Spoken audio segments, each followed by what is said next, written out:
નમસ્કાર દર્શક મિત્રો, ભારત જોશ ન્યૂઝમાં આપનું હાર્દિક સ્વાગત છે। હવે જોઈશું આજના સમાચાર।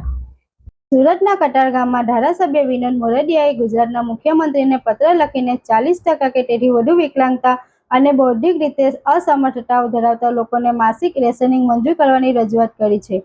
તેમણે પ્રધાનમંત્રી ગરીબ કલ્યાણ અન્ન યોજના અને રાજ્ય સરકારની જાહેર વિતરણ પ્રણાલી હેઠળ આવા લોકોને અનાજનો જથ્થો પૂરો પાડવાની માંગ કરી છે। ધારાસભ્ય મોરડિયાએ વિકલાંગોની સંભાળ રાખતી એક સંસ્થા તરફથી આ અંગે રજૂઆત કરવામાં આવી હતી, જેમાં દિવ્યાંગ વ્યક્તિઓને રેશનિંગનો લાભ આપવાની વિનંતી કરવામાં આવી હતી। જે વિકલાંગ હોય છે એવા લોકોને જે ખાદ્ય સરકારનો જે નિયમ છે એમાં 40%થી વધારે જે લોકો દિવ્યાંગ હોય છે એમને અનાજનો કોટો ફાળવવામાં આવે છે। જે કાર્ડ ભલે એપીએલ હોય કે બીપીએલ હોય, તો એવી જ રીતે જે પ્રકારે માનસિક દિવ્યાંગ જે લોકો છે, જે બાળકો છે કે જે યુવાનો છે, એમના પણ મળવો જોઈએ આ અનાજ પુરવઠો। એના માટેની માવજત ચેરિટેબલ ટ્રસ્ટ દ્વારા મને રજૂઆત કરવામાં આવી અને વાંચતા મને એવું લાગ્યું કે આ પ્રકારના દિવ્યાંગ તો દિવ્યાંગ જ છે, વિકલાંગ તો વિકલાંગ જ છે, ચાહે માનસિક હોય કે શારીરિક હોય। તો શારીરિક જે દિવ્યાંગ છે એવા લોકોને જે મળે છે પુરવઠો, એ જ પ્રકારે માનસિક દિવ્યાંગ જે લોકો છે એ લોકોને પણ મળવો પડે એવું મારું પણ માનવું છે।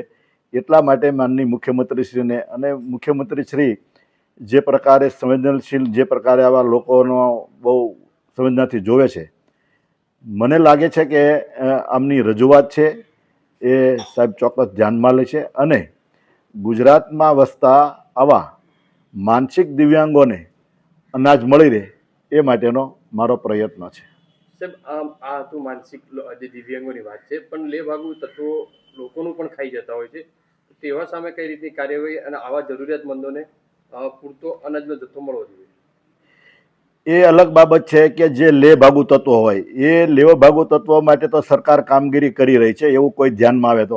અગાઉ આપને ખ્યાલ છે અને આગામી દિવસોમાં આવતા વીકમાં પણ એના માટે જ અમે એક મિટિંગ બોલાવી છે, એના ડીએસઓને બોલાવ્યા છે અને એક મિટિંગ કરવાનો છું।